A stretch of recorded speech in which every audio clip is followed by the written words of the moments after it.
नमस्कार, आप देख रहे हैं नैतिक न्यूज और मैं हूं आपके साथ पद्मा श्री शुभम। देश में कोरोना वायरस के लगातार बढ़ रहे मामलों की वजह से जो हालात हैं वो एक बार फिर से दिन ब दिन डराने वाले होते जा रहे हैं। हालांकि हम आपको डरा नहीं रहे हैं, बल्कि कोरोना के मौजूदा हालात से आपको रूबरू कराना चाहते हैं। और खासकर महाराष्ट्र में जिस तरह के हालात देखने को मिल रहे हैं वो वाकई में डराने वाले हैं। वहां की जो सरकार है उसने एक सप्ताह के लिए नागपुर शहर में पूर्ण लॉकडाउन लगा दिया है। इस दौरान इमरजेंसी सेवाओं से संबंधित लोगों को बाहर जाने की छूट है, लेकिन इसके अलावा कोई भी शख्स को, किसी भी शख्स को इजाजत नहीं होगी कि वो घर से निकले। हम कोरोना की जो हालात हैं देश में और महाराष्ट्र में उस पर पूरे विस्तार से आप तक जानकारी पहुंचाएंगे, लेकिन उससे पहले अगर आपने हमारा चैनल सब्सक्राइब नहीं किया है अब तक तो जरूर कर लें, और अगर चैनल सब्सक्राइब कर लिया है तो बेल आइकन दबाना तो बिल्कुल न भूलें। अगर आप हमें फेसबुक पेज पर देख रहे हैं तो पेज को लाइक करें, अपना फीडबैक दें, कमेंट करें, वीडियो को लाइक करें, शेयर करें। आगे बढ़ते हैं। महाराष्ट्र में कोरोना के केस के बढ़ने से जो कहर बरप रहा है उसका अंदाजा आप ऐसे ही लगा सकते हैं कि जितने कोरोना के मामले अभी महाराष्ट्र में आ रहे हैं वो केस ब्रिटेन और जर्मनी से ज्यादा हैं।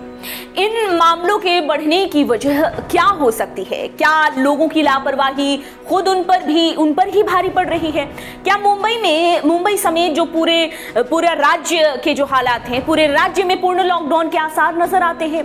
आइए इन सभी सवालों के जवाबों को तलाशते हैं और जानते हैं कि खासकर महाराष्ट्र की कैसी हालत है इस वक्त। देश में कोरोना महामारी से अगर सबसे ज्यादा कोई राज्य प्रभावित रहा है शुरुआत से ही तो वो राज्य है महाराष्ट्र। लेकिन इस राज्य की मुश्किलें अब भी खत्म होती नहीं दिख रही, बल्कि यहाँ पर एक बार फिर से लॉकडाउन लगने का जो खतरा है वो पूरी तरह से मंडराने लगा है। बीते गुरुवार की ही बात ले लीजिए, राज्य में कोरोना के जो रिकॉर्ड हैं वो कुछ इस तरह से सामने आए हैं कि 14,317 मामले सिर्फ और सिर्फ गुरुवार को ही पाए गए। दूसरी तरफ मुंबई के आंकड़े जो हैं वो 1,500 के पार जा पहुंचे। इसी तरह से राज्य में एक बार फिर से लॉकडाउन की आशंका ने जोर पकड़ना शुरू कर दिया है। खुद सीएम उद्धव ठाकरे की तरफ से कहा गया कि राज्य के कुछ एरिया में वो अगले 2 से 3 दिनों में लॉकडाउन करने का फैसला कर सकते हैं। इस बीच रात के 9 बजे से सुबह के 7 बजे तक औरंगाबाद में लिमिटेड लॉकडाउन का ऐलान भी किया गया है और शनिवार और रविवार को ये जो लॉकडाउन है वो पूरी तरह से रहेगा। ऐसी जानकारी है कि 4 अप्रैल तक ये लिमिटेड लॉकडाउन बना रहेगा। इस वक्त बस जरूरी सेवाएं ही जारी रखी जाएंगी।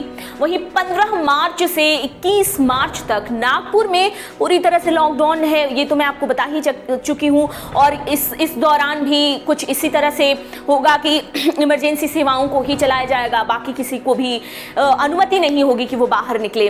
कुछ जिलों में पहले ही कई तरह के अलग अलग तरह के बैन लगाए गए हैं।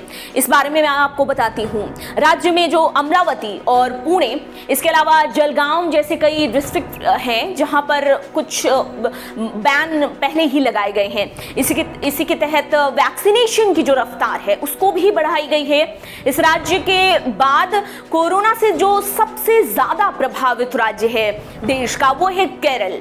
वैसे महाराष्ट्र और जो केरल है, यहाँ इन दोनों ही राज्यों में जो कोरोना के केस हैं वो बहुत ही बड़े अंतर से हैं।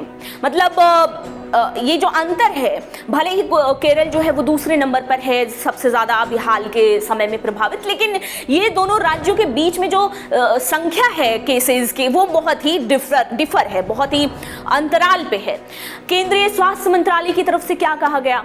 केंद्रीय स्वास्थ्य मंत्रालय की तरफ से जो बताया गया है उसके मुताबिक महाराष्ट्र, केरल, पंजाब, कर्नाटक, साथ ही गुजरात और तमिलनाडु से कोरोना के लगातार ज्यादा केसेस आ रहे हैं और देश में सामने आए कुल केस में इन 6 राज्यों की हिस्सेदारी जो है वो पिछले 24 घंटे में 85.91% रही।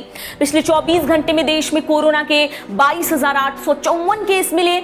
इन आंकड़ों से पहले केंद्र सरकार ने कहा था कि महाराष्ट्र में कोरोना के केस बढ़ने की वजह महामारी को लेकर लोगों में कम अवेयरनेस और डर की कमी है।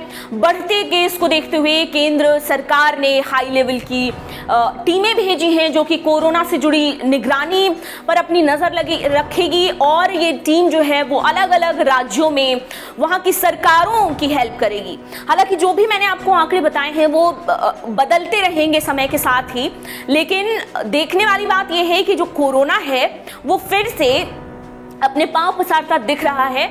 जरूरी होगा कि लोग अवेयर रहें और ज़रूरी गाइडलाइंस फॉलो करें, मास्क लगाने में किसी तरह की लापरवाही ना बरतें। इसके अलावा जिस तरह से भी वो खुद को सुरक्षित रख सकते हैं कोरोना से वो रखें, क्योंकि अभी लॉकडाउन और कोरोना इन दोनों ने जिस तरह से लोगों को आफत में डाला है पिछले साल, वो किसी से छिपा नहीं है, किसी से कोई उससे अनछुआ नहीं रहा होगा। तो कुल मिलाकर जो कोरोना की स्थिति है देश में वो अब धीरे धीरे मुश्किल की तरफ बढ़ रही है, लेकिन फिर भी हम आपको बिल्कुल भी डरा नहीं रहे हैं। बस आप सेफ रहिए, सुरक्षित रहिए, यही हम चाहते हैं। इस सेगमेंट में इतना ही। हमारा वीडियो लाइक करें, शेयर करें और अपना फीडबैक देना बिल्कुल न भूलें। कमेंट बॉक्स में हमें राय दें ताकि हम और अच्छा बेहतर कर सकें। नमस्कार, देखते रहिए नेटरिक न्यूज।